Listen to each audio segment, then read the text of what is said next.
and one make a mistake, he knows one make a mistake. Okay. And he will come and say, do you see it written there? Yeah. Do you see it written there? You know, and just do you play the wrong note? You know, so in sometime like on Saturdays, what we do, like we go down by the courthouse, down at King Street there, and we play music there every Saturday. Yeah. And we make a little money with the whole band, you know, and all that. So it just keep growing up, like growing up. So I figure, say, no, with the music and electronics, is much. So after graduating from Michael now, I passed some exam and I went to Kabla Camp. Yeah. Kabla U Camp, where I spent 3 years there learning electrical installation, which I didn't like it anyway, but it's the first basic part of electronics, you know. Yeah. At the same time, though, I started some corresponding course with some school named Delande Institute from Miami, coming up, you know, doing the radio work. And before I graduated from school, I remember I write a letter to a Chinaman, which he never taken anybody in this place yet. Yeah. And this is named Chinaman named Gears Electronics on Oak Road. And I wrote to him and told him I'm going to graduate from UCamp and I need to somewhere where I can start my electronic course. And he answered to me back real quick. And when I went there, he said to me, say, you know, so you're the first person I would ever take on. And just because you penned that letter. Yeah. He used the word, just because you penned that letter. You Yeah. penned it very, very well. And I could not say no. And I was the first one he took on there, you know. Yeah. And he asked me my name. I said, my name is Anthony Bennett. He said, no, your name is Tony Bennett. Oh. And from that day until today, my name is Tony Bennett, you know. But Anthony, but it's Tony Bennett is there. Tell me something. You see, I heard that something is fascinating about this Tony Bennett. Tell us about it. All right, well, you see, Tony Bennett now is like, I have an uncle named Tony Johnson, right? And my father named Kenneth Bennett, right? Two brothers, but two separate father, right? So my uncle, he likes this singer named Tony Bennett. Yeah. And Tony Bennett, well, he used to have some song in the 50s named I Left My Heart in San Francisco. Yeah. So my uncle liked Tony Bennett so much now. When I just born, he said, Tony Bennett. That's the name, Tony Bennett. So he called me Tony Bennett all his life. And he wanted me more than his son. Because he liked Tony Bennett. And when I start touring, he's the one who take care of me all the time. He always say, because he figured out now that I'm more fascinated than his son. Yeah. His son, you know. So like when I realized who named Tony Bennett, I realized that when I go to America, I find this big singer. He's singing now. Named Tony Bennett, famous and nice. So whenever I call my name, call a job or anything, I'm going someplace and say, Tony Bennett. Oh, Tony Bennett's coming. Tony Bennett. And people think I say, no, this is Jamaican Tony Bennett, you know. Right. And well, you say before that, more likely, you know, it's like growing up in the electronic fields. It was easy because like those days was like tube days, you know. Tube was like was then where we started from. You can draw your own diagrams and all that, and build it, get a little panel. You cut you hold them up for your tube socket, and you switch and all them things there. Yeah. You learn from Tubbies, you know, and you put a light on, everything look pretty and just look magnificent, you know. But after that, doing all that, you start do more. Yeah. You know. Okay. Tell me now. You said that in my pre-interview with you, you said that you had some trouble paying our school fee and those things, but it didn't deter you. Oh gosh, you man. keep going man. on. Well, yeah, what now? You see, I used to write, like, go through the books and everything and find out that, you know, if I want to learn, I want furthermore my electronic career. So I want, when computer start out, Yeah. I want to learn to build a robot. First I want to learn to build computer, and I want to learn to build a robot. Yeah. I want to learn to build everything that a computer entails, right?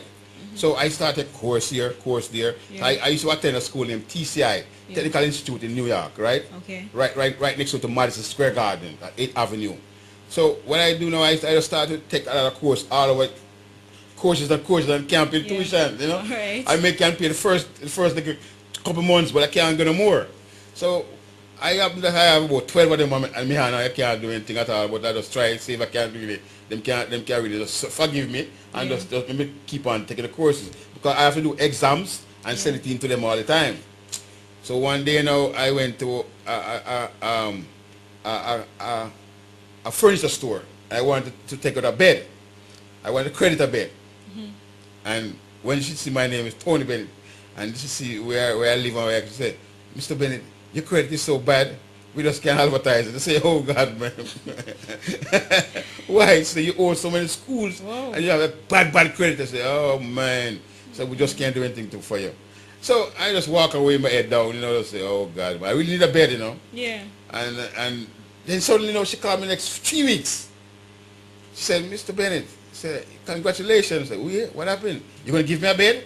I said, no, we're not gonna give you a bed. Your credits are cleared up. I said, oh yeah. You said you paid for me? I said, no. We just, it comes, it said cleared up. We just, I said, who did that? She said, we don't know. We just can't talk about that, but you could get the bed now for credit. Yeah. And I realized that. Amazing. And I realized that Uncle Tony Bennett does pay everything for me, and because it's a namesake thing. Right. And it just like going around in America, it's knowing that you don't pay credit, it's going to be bad on his head, you know. They just pay it out for me. All I have to say, this man that is sitting beside me, he is amazing. Listening to him the other night over the phone, people, you know, I was in my bed and I actually get up out of the bed and the mosquito them not bite me, you know, but me sit down and me listen. I would listen from now till the morning because, boy, may I tell you, I wish I was a little younger, you know, that I can do over when I was listening to him. Oh God, man. You know, and I wanted to myself and I want to ask him this question. You ain't got bargain for the talent tomorrow? Yeah, well, all right. You what now? That's a good question. Because you see, you what now? Right now, a lot of people just tell me, say, I lucky, but I tell people that I don't lucky. I'm God blessed. Yeah. Because I have two broken legs. Wow. Separately. If I walk, nobody know I'm broken. I spent the last broken leg I had. I spent 3 years in the bed, 6 months in hospital, and 3 years in the bed. That's very discouraging. Until it grew back. My first accident was like football operation. Keep me away for a long time. I jump out the hockey tree and break my I've been to a lot. I've been to fire squad already, and just simple nothing happened. You know, I've been to many different things. You know, get washed away by quicksand. Yeah. Short about 200 yards down in the next bank again, just living. So it's like a God thing. Yeah. You know? So boy, you've been through a lot. That's what they call me, toughable. You want to go to a break or you want me to question him some more? That's what they call me, Danny Toughable. You know, because they just can't get rid of me. You want to go to a break? Alright, viewers, you see, don't move that dial because they have more for us, right? Yeah, man. We'll soon come back. I saw her. Break the needle.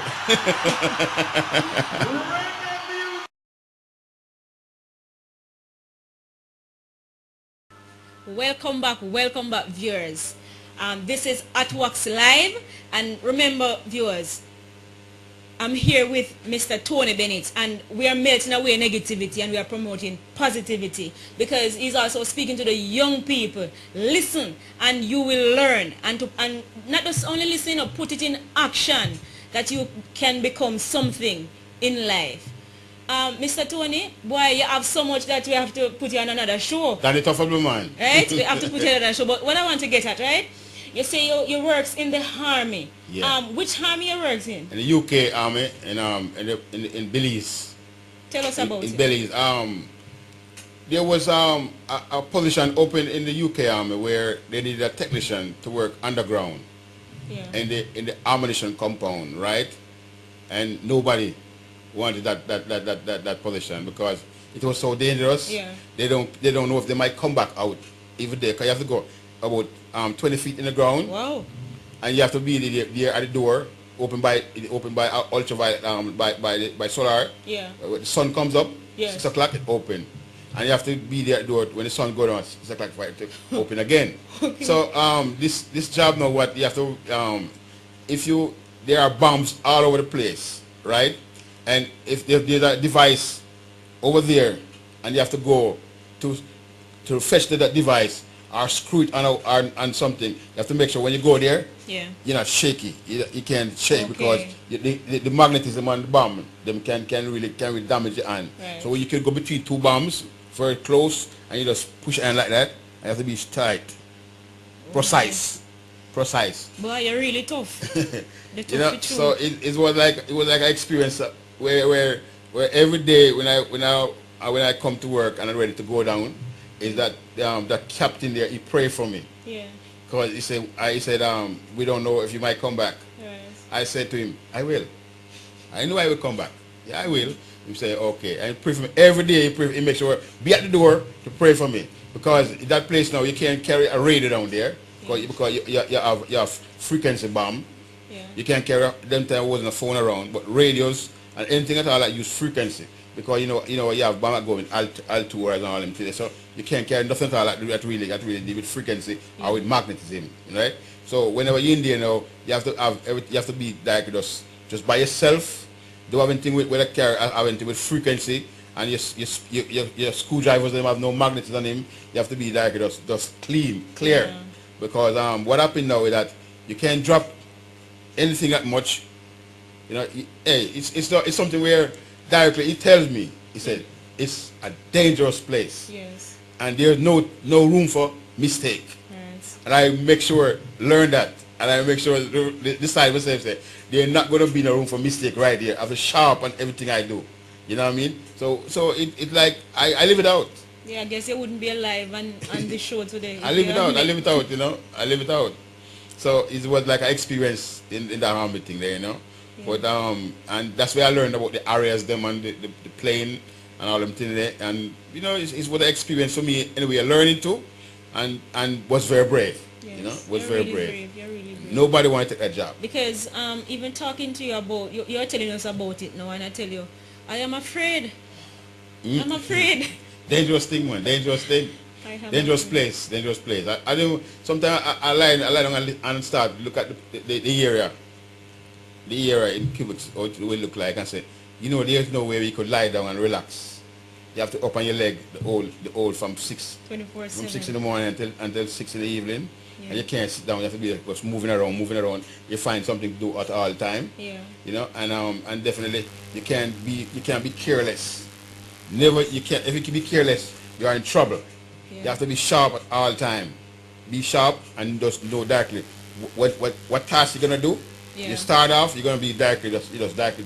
For you start off there, you're gonna make sure you're going straight into it until you finish. Right? No shortcuts or anything there. Mm-hmm. And right now I know right now if the kids them today don't understand that it's dedication to things. Yeah, you have to be dedicated. You have to dedicate it to your things when you're doing the thing more likely, You have to open your mind directly, just say you're gonna do it and you're gonna get it done. You cannot go in there and say I'm gonna do it, and when you check it out, you start halfway, and who's gonna do the rest? Yeah. It's gonna make you put you in a bigger position like you're gonna have to return and repeat again. Yeah. No, you can't do that. So it's like a thing when you start off in those times, you have to just keep yourself just doing the thing and just don't stop until you get it done to the ultimate level, Yeah. Definitely. Boy, this man of information non-stop. But I want you to tell the viewers, you see, about you do lecturing, right? Yeah, yes. Once I was like I learned about the 12 steps of counseling drug addicts. Yeah. And I remember when I used to do the 12 steps, and I used to have like 30 people around me telling me about what they have to go through to get this smoke and this crack and all that, you know what I mean? What they have to sell. Yeah. And all where they have to go, Mm-hmm. But I did a course about 3 years and graduated from that course there. And because I don't drink and I don't smoke, Yeah. So like what happened is that some of the drug addicts, they would tell me that I can't tell them what they feel because I have to go smoke it too, Yeah. get stoned or everything before I can tell the story, because who feels it knows it. Yes. But because I'm studying so much about the morphines and all them drugs that really what they do to your structure and all that, I happen to really can sit down and explain to them a little thing, and because the more they talk, the more I learn from them too, Yeah, you man, know what I'm saying? too. So it's like a thing where directly sometimes when you hear some woman tell you about what they have to go through to really get that little smoke there, Mm-hmm. And boy, it's really hurtful. That you have a sister and a mother and a daughter, you know what I'm saying? Yeah. And when you look on some of them really, and you sing, you counsel them, and even though I was a person who really, I was a suicide watcher. Anybody who gonna commit suicide is to call me to talk to them. You mean suicide? Yes. I'm not hearing. People who gonna commit suicide. Yeah. They call me just to talk to them. Oh, okay. And I would sit there for a couple of hours, talk to them, tell we turn friend. Yeah, man. We turn friends, like